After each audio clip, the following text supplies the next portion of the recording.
On Saturday in Tel Aviv, demonstrators once again came out by the thousands. Many demanding Israeli Prime Minister Benjamin Netanyahu resign. Others urging him to do whatever is needed to bring their loved ones home. We are here not only this evening, but 7 months. First of all, to make a pressure on our government, forbid bloody government, to get back all the hostages, to make immediate deal with Hamas or whatever, and to bring back those hostages. The second target is to remove Bibi and his government, to make new election, a new government, and to go to a new way, to fix our country. At one point, authorities using a water cannon to disperse anti-government protesters.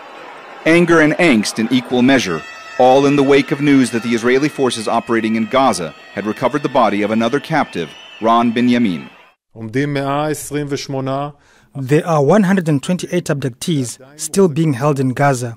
Israeli soldiers and Shin Bet fighters continue to fight with the determination to create the conditions for extracting the hostages and bring them back to Israel as quick as possible. The Israeli army attempted to project strength, even releasing a video it says shows combat operations in eastern Rafah. But for the country's political leadership, on display was division and discord.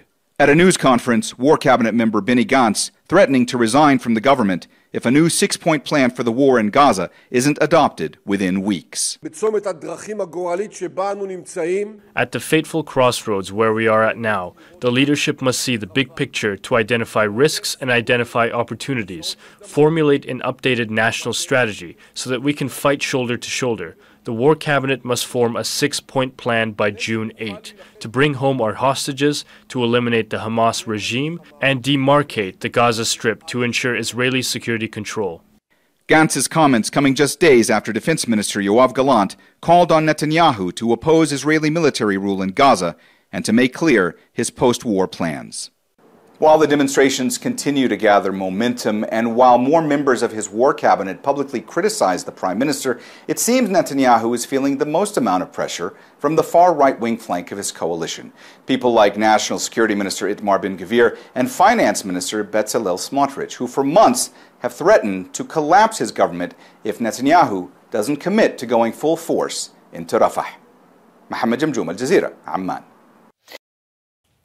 Make sure to subscribe to our channel to get the latest news from Al Jazeera.